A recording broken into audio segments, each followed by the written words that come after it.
Welcome to mini foods Jaisingh. எல்லோருக்கும் வணக்கம். இன்றைக்கி நம்ம வீட்டில் இருக்கிற ப்ரெட் யூஸ் பண்ணி வித்தியாசமான முறையில் ரொம்பவே டேஸ்ட்டான ப்ரெட் அல்வா வந்துட்டு எப்படி செய்யலாம் அப்படின்னு தாங்க பார்க்க போகிறோம். நம்ம நார்மலாக சாப்பிட்ற அல்வாவை விட இந்த ப்ரெட் அல்வா வந்துட்டு வாயில் வச்சில கரைஞ்சி போகும். ரொம்ப சுவையாக இருக்குங்க.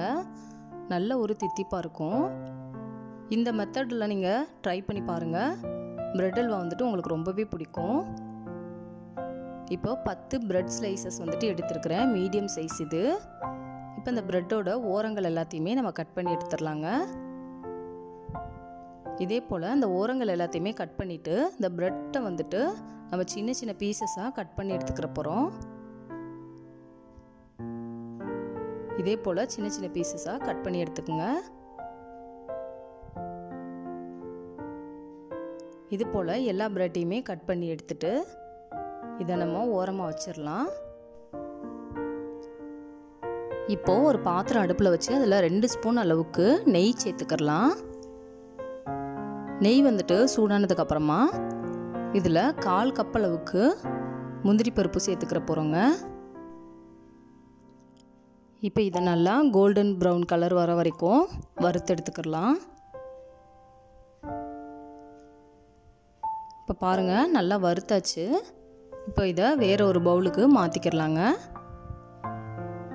மாற்றிட்டு இதே நெய்யில் நம்ம கட் பண்ணி எடுத்து வச்சுருக்கிற ப்ரெட் ஸ்லைசஸையும் இதில் சேர்த்துக்கிடுவோங்க. சேர்த்துட்டு இதை நல்லா ஃப்ரை பண்ணி விட்டுக்கிடலாம். அடுப்பு வந்துட்டு சிம்மிலே வச்சுக்கோங்க. இந்த ப்ரெட்டுங்கிறதுனால இது வந்துட்டு சீக்கிரமாகவே கரிஞ்சு போகிறதுக்கு சான்ஸ் இருக்குது. அதனால் சிம்மிலே வச்சுட்டு ஒரு 5 நிமிஷம் இதே போல் கலந்து விடுங்க. இப்போ இந்தளவுக்கு கலர் வந்துட்டு மாறி வந்ததுக்கப்புறமா இதில் 2.5 கப் அளவுக்கு காய்ச்சி ஆற வச்ச பால் வந்துட்டு சேர்த்துக்கிறேன்.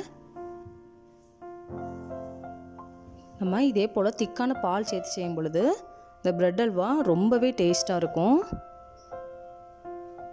உங்களுக்கு தேவையில்லைன்னா பாலோட அளவை கம்மி பண்ணிவிட்டு எக்ஸ்ட்ரா கொஞ்சம் தண்ணி சேர்த்துக்கலாங்க. இப்போ அடுப்பை வந்துட்டு மீடியம் ஃப்ளேமில் வச்சுக்கோங்க. இந்த ப்ரெட் வந்துட்டு நல்லா வேகட்டும். இப்போ இந்த நேரத்தில் நம்ம எடுத்து வச்சுருக்கிற முந்திரி பருப்பில் பாதி அளவுக்கு பவுடர் பண்ணி எடுத்துக்கலாங்க. இப்போ நல்லா அந்த ப்ரெட் வந்துட்டு மசிஞ்சு வந்துருச்சு. இந்த ஸ்டேஜில் நம்ம பவுடர் பண்ணி எடுத்து வச்சுருக்கிற அந்த முந்திரி பருப்பை வந்துட்டு இதில் சேர்த்துக்கலாங்க. சேர்த்துட்டு இது போல் நல்லா கலந்து விடுங்க.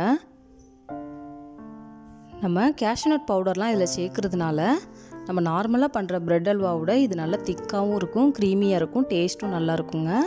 இப்போ 1 டேபிள் ஸ்பூன் அளவுக்கு நெய் சேர்த்துக்கலாம்.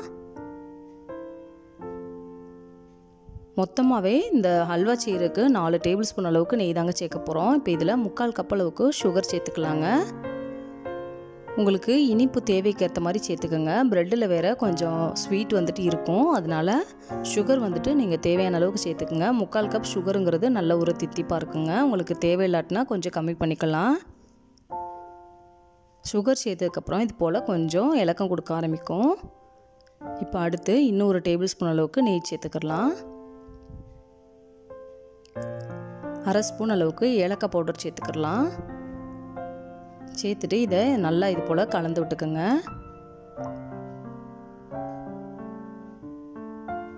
இப்போ இதில் கொஞ்சமாக ஃபுட் கலர் வந்துட்டு சேர்த்துக்கிறலாங்க. இது ஆப்ஷனல் தான், நீங்கள் தேவைன்னா சேர்த்துக்கோங்க. ஃபுட் கலர் சேர்த்துட்டு இது போல் ஒரு 2 நிமிஷம் நல்லா கலந்து விட்டாலே போதும். அந்த நெய்யெல்லாம் ஓரங்களில் வர ஆரம்பிக்குங்க. அல்வாவும் இது போல் நல்லா திரண்டு வர ஆரம்பிக்கும். பாருங்கள், அந்த நெய்யெல்லாம் நல்லா ஓரத்தில் வர ஆரம்பிச்சிருச்சு. நமக்கு அல்வா வந்துட்டு ரெடி ஆகிடுச்சு. இந்த நேரத்தில் நம்ம வறுத்தெடுத்து வச்சுருக்கிற மிச்ச முந்திரி பருப்பையும் இதில் சேர்த்துக்கலாம். சேர்த்துட்டு இது போல் ஒரு 2 நிமிஷம் கலந்து விட்டால் போதும். அவ்வளோதாங்க, சுட சுட க்ரீமியான ஹல்வா ரெடி ஆகிடுச்சு. இதே மெத்தடில் நீங்களும் ப்ரெட் அல்வா செஞ்சு பாருங்கள். ரொம்ப டேஸ்ட்டாக இருக்கும். இந்த வீடியோ உங்களுக்கு பிடிச்சிச்சின்னா லைக் பண்ணுங்கள், கமெண்ட் பண்ணுங்கள், உங்கள் ஃப்ரெண்ட்ஸ் அண்ட் ஃபேமிலிஸ்க்கும் ஷேர் பண்ணுங்கள். இதே போல் சிம்பிளான ரெசிபீஸ் வீடியோ தொடர்ந்து பார்க்குறதுக்கு mini foods Jaisingh channel subscribe பண்ணுங்கள்.